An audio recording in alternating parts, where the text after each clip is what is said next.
Ju njohim me edicionin informativ të lajmeve. Kjo është Radio 7. Kosova përmbyll rrugtimin drejt kampionatit botëror të futbollit 2026. Një prekje e lehtë e Kerim Arktokoglut doli të jetë një goditje e rëndë për Kosovën. Ajo i dha fund ëndrrës së miliona shqiptarëve për paraqitjen në kampionatin botëror që pas pak javësh fillon në Shtetet e Bashkuara të Amerikës, Meksik dhe Kanada. Arktokoglu shënoi gol në minutën e 53 për fitoren 0-1 të Turqisë ndaj Kosovës të martën brëma në Fadil Vokri. Trajneri kombëtares Kosovës, Franco Foda, theksoi se kombëtarja i pati rastet e saj, por nuk arriti ta gjente golin. Dallimi ishte që Turqia shënoi një gol edhe ne jo. Në një moment në defensiv nuk ishim aq të vëmendshëm sa duhet të jemi, u shpreh Foda. Trajneri kombëtares Kosovës tha se gjithë skuadra është zhgënjur, por shtoi se ju ka thënë lojtarëve se mund të ndihen krenar për atë që është arritur deri më sot.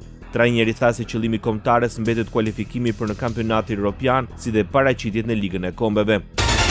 Kryeministri i Kosovës pas humbjes ndaj Turqisë u shpreh se të gjithë janë të pikulluar dhe të mërzitur nga ndeshja në stadiumin Fadil Vokri.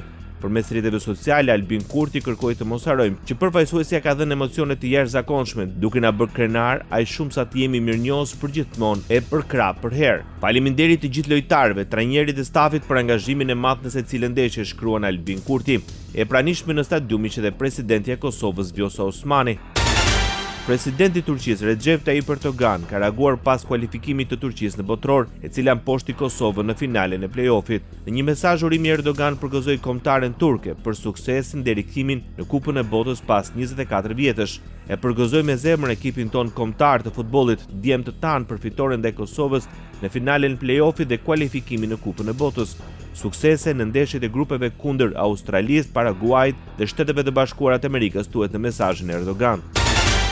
Krahas Kosovës dhe Italia mbeti jashtë botërorit 2026, kualifikohet Bosnia. Në këtë përballje Italia arriti ta mbyll kohën e rregullt vetëm në barazimin me 1. Në penalti vendasit u treguan më të saktë duke fituar 4-1. Kjo është hera e dytë që Bosnia do të luajë në botëror. Për Italinë është botërori i tretë me radhë ku nuk do të marrë pjesë.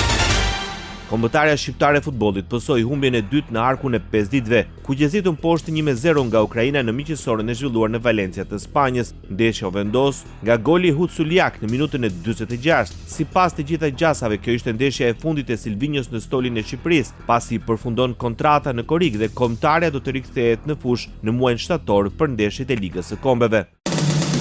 Ndoqët lajmet shkurt në Radio 7, zëri pozitiv i qytetit.